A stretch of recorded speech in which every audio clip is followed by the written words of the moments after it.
Hey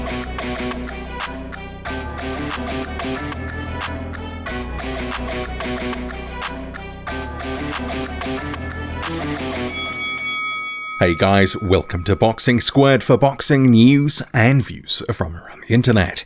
And another heavyweight news mashup video today, starting with Kubrat Pulev, who says he's ready for battle, but it looks like it will be a bit later than he originally forecast. So he has posted an updated promo graphic for his fight with Joshua for July 25th, 2020. This is on his social media. So this hasn't been confirmed by Matchroom, which promotes Joshua yet, and is staging the fight. But Pulev on his social media says, "I'm ready for battle, despite humanity's hardest struggle so far and underestimating the consequences for the world of coronavirus. We will be forced to learn to live in a new, not so pleasant way from which millions of people around the world will be unhappy.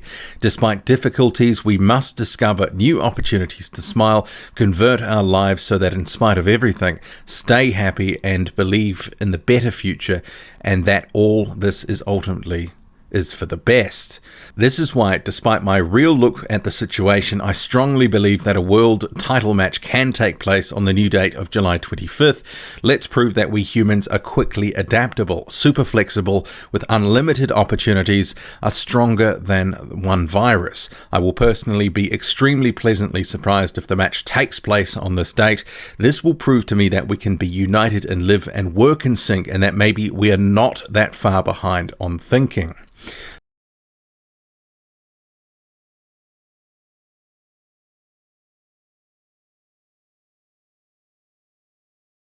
So that was a translation on Facebook from Bulgarian to English, so not completely like for like, but certainly the message is clear.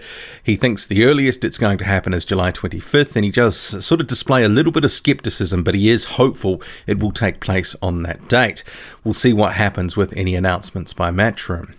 Meanwhile, Kubrat Pulev's upcoming opponent Anthony Joshua has also taken to social media with a video message. Good morning, good afternoon, good evening, wherever you are in the world. This is just a message from me and my family to say, I hope you're well, just checking in. To the toddlers, to the teenagers, to the young adults, to the adults. I know we want to be doing what we're doing and what we do best, but we're all in this together, so I'm sure we're all following the simple guidelines. Listen, I'm not a politician, I'm not part of the government, but I do take note, even a rebel like me would love to be out there doing the most right now on my dirt bike, sparring, going to the boxing gym. Yesterday would have been my first day of training camp, preparing for my fight, defending my championship belts, but I've got to follow guidelines to make sure that we get through this together. And to the ones that have lost loved ones or the ones suffering, you've got my love and support.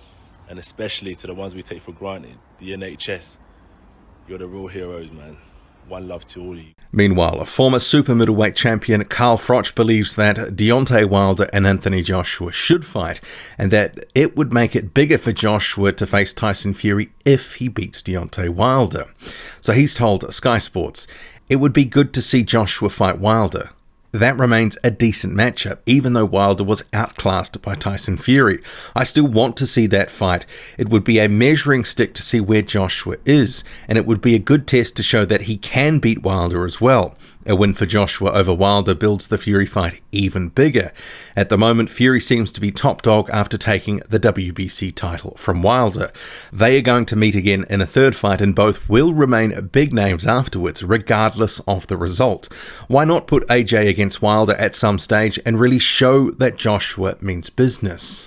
Boxing fans are questioning the lack of outrage at Martin Bakole posting inappropriate material to social media.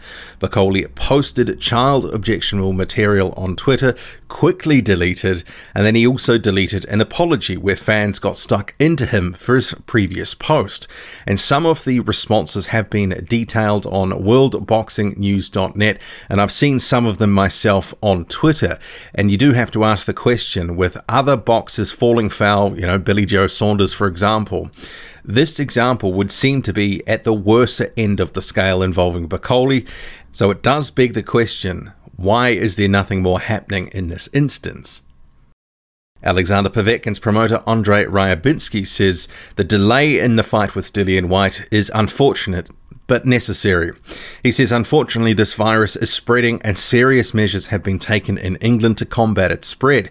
And as expected, the battle between Povetkin and Dillian Whyte will be postponed.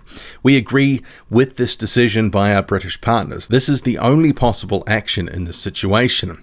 This fight is a good fight, very spectacular. The opponent is very dangerous, which of course can only create a certain feeling of excitement. But at this level, where Alexander competes, all guys are strong. Michael Hunter and his team are calling for a final eliminator in the IBF with Charles Martin.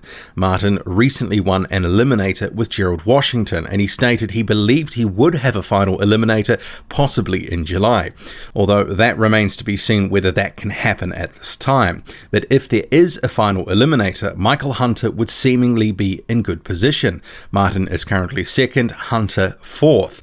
So Hunter's manager, Martin Mikalajic from BDF Sports, says, "We want Martin, Dillian Whyte, Robert Helenius, Kubrat Pulev, anyone. Best to do a fight with Martin for a final eliminator." But Martin's manager, Mike Burrell, says the heavyweight division is changing so quickly. It makes sense to sit back and see what happens. It's too premature to discuss another final eliminator when the next IBF mandatory hasn't taken place yet.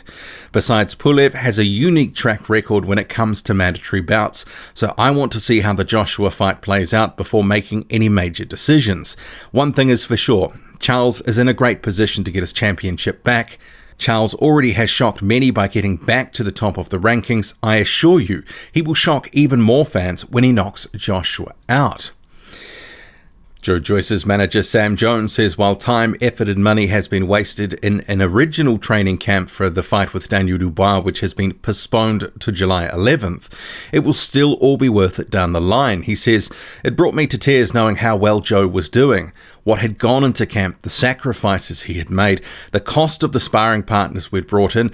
The reality is we paid for the flights for our team and the sparring partner from the UK. Then we were paying weekly for 4 US-based sparring partners. The UFC training facility, the nice villa we were living in out in Vegas. We were talking thousands and thousands of pounds, and I'm not even talking about small thousands, big thousands, all invested into a camp that you can't claim back because boxers are self-employed. It's absolutely heartbreaking." But he says it's going to be a different date with the same result. Joe is going to stop Daniel Dubois. It's going to be a car crash at the O2, and it's only going to end one way. This is the biggest fight of Joe's career. 5 or 6 belts on the line. The winner goes on to a guaranteed world title shot. The date has been pushed back, but this fight will happen. The fans have demanded it.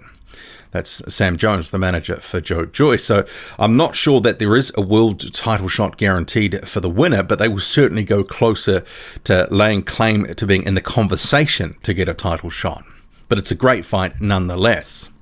And rounding out this heavyweight news mashup video, Dave Allen has signed on to train with Jamie Moore. What do you make of it all? Drop a comment, loud and often. Hit like, hit subscribe, follow me on Twitter. Boxing_squared. I'm out.